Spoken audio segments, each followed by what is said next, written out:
Hi guys, welcome to Anoop Dubey sir classes. Guys आप लोग बहुत अच्छे होंगे, हम आशा करते हैं आप लोग पढ़ाई में लगे रहिए। और आइए देखते हैं, आज हम अर्धवार्षिक परीक्षा सॉल्व करने वाले हैं जीव विज्ञान कक्षा 12।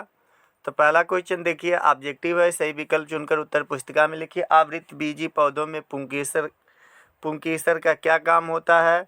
तो पुंकेसर आवृतबीजी पौधों में पुंकेसर है, तो पुंकेसर कौन सा भाग होता है? तो ये अब देखिए, ये इस तरह का जो स्ट्रक्चर बना होता है ये, और यहाँ पे ऐसे जो स्ट्रक्चर बना होता है यही है पुंकेसर। ठीक है, इसको बोलते हैं नर। क्या बोलेंगे? नर। तो ये कौन सा भाग हो जाएगा? नरजन्नांग हो जाएगा। तो बी ऑप्शन आपका करेक्ट हो जाएगा। दूसरा देखिए, निभाग पाया जाता है, तो निभाग कहाँ पाया जाता है? बीजांड में पाया जाता है। एंटोजन साबित होता है, तो एंटोजन कहाँ से साबित होता है? लीडिंग कोशिकाओं द्वारा। ठीक। आवर्त चक्र को नियंत्रित करने वाला हार्मोन्स कौन सा है? तो एफ एस एंटोजन, FSH LH व एस्ट्रोजन। ठीक है। अति लघु उत्तरीय पूछा है, मानव में गुणसूत्रों की संख्या कितनी होती है? तो गुणसूत्रों की संख्या जो होती है 46 होती है। मनुष्य में वंशागति ऐसे 2 लक्षण लिखिए जिनके जीन्स लिंग गुणसूत्र पर स्थित ना हो। ठीक है। अगला है, वंशागति के क्रोमोसोम बाद किसने दिया था? तो ग्रीक जॉन मेंडल ने दिया था। मनुष्य में निषेचन कहाँ होता है? तो मनुष्य में निषेचन जो है मानव जनन अंगों में होता है। अगला लघु उत्तरीय प्रश्न देखिए क्या पूछा है। लघु उत्तरीय प्रश्न में पूछा है कि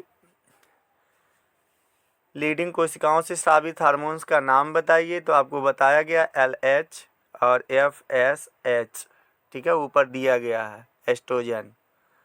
अनिषेचक फलन क्या है?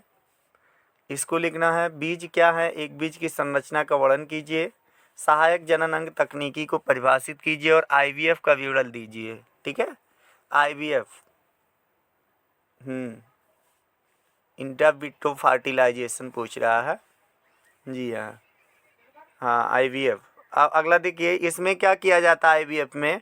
देखिए, इस पर एक नली होती है, प्रकनली यूटेस की तरह से, और नली में जो है फर्टिलाइज कराया जाता है, फिर बूड को जो है उसमें आप जो है यूटेस में ट्रांसफ़र किया जाता है।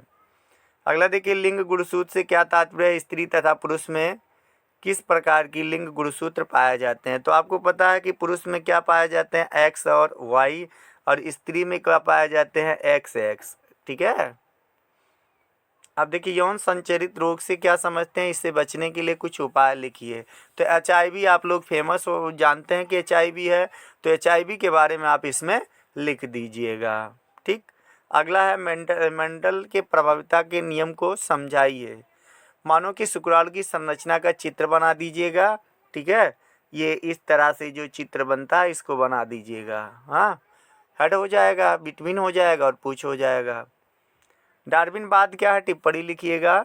निम्न में टिप्पणी लिखना है टर्नल सिंड्रोम और क्राई डू चैट सिंड्रोम में।